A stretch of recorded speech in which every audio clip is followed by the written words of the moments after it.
ఇవన్నీ ఇవ్వడానికి మీకైతే ఇబ్బంది లేదు. ఇప్పుడు మీరు చేసుకోవచ్చు, ఏ ఇబ్బంది లేదు. ఎందుకంటే ఇక్కడ అడ్డుకుంటాడు కూడా లేడు. సుప్రీంకోర్టు అడ్డుకోదు, ఐక్యరాజ్య సమితి కూడా అడ్డుకోదు, ఐక్యరాజ్య సమితి కూడా అడ్డుకోదు, అంతర్జాతీయ న్యాయస్థానం కూడా అడ్డుకోదు. కాబట్టి ఇవ్వడానికి మీకే ఇబ్బంది లేదు కదా. రాగానే తక్షణం ఈ కార్యక్రమం చేయండి. ఎట్లాగో ఉత్త చేతులతోనే కదా వచ్చేది. వచ్చి జనానికి ఏం చెప్తారు, మేము మా వంతు ప్రయత్నం చేసినాం కాలేదు, దీంట్లో పీనుగేలా అంటారు. ఈ ఈడబ్ల్యూఎస్ కోసం ఏదన్నా ధర్నా చేసిరా?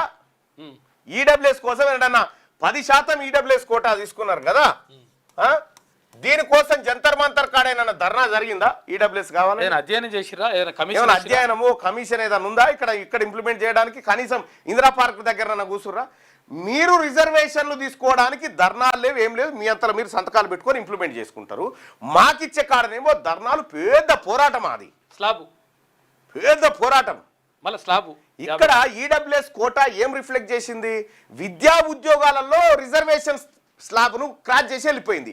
నువ్వు విద్యా ఉద్యోగాలలో క్రాస్ చేయి, నువ్వు కూడా బీసీల విషయంలో క్రాస్ చేయి. అడిగినప్పుడు సుప్రీంకోర్టు అడిగితే ఇట్లా క్రాస్ అంటే అగో ఇది క్రాస్ చేసిరు కదా, అప్పుడు ఒప్పుకున్నావు, ఇప్పుడు ఎందుకు ఒప్పుకోవు అని చెప్పి మనం అడుగుతాం. నిరుద్యోగులందరూ లోకల్ బాడీల విషయంలో, రాజకీయాల విషయంలో దాటలేదు, దాటింది దాంట్లో. ఆ కార్యక్రమాలు ఇంప్లిమెంట్ చేయ ముఖ్యమంత్రి గారు. మీరు చిత్తశుద్ధితో ఉన్నారని మేము కూడా అనుకుంటాం. మీ ఇప్పుడు ఏం చేయాలి? మీరు 42% తీసుకొస్తే పూలదండలు అని చెప్పినాం, ఇప్పుడు నల్ల జెండాలు.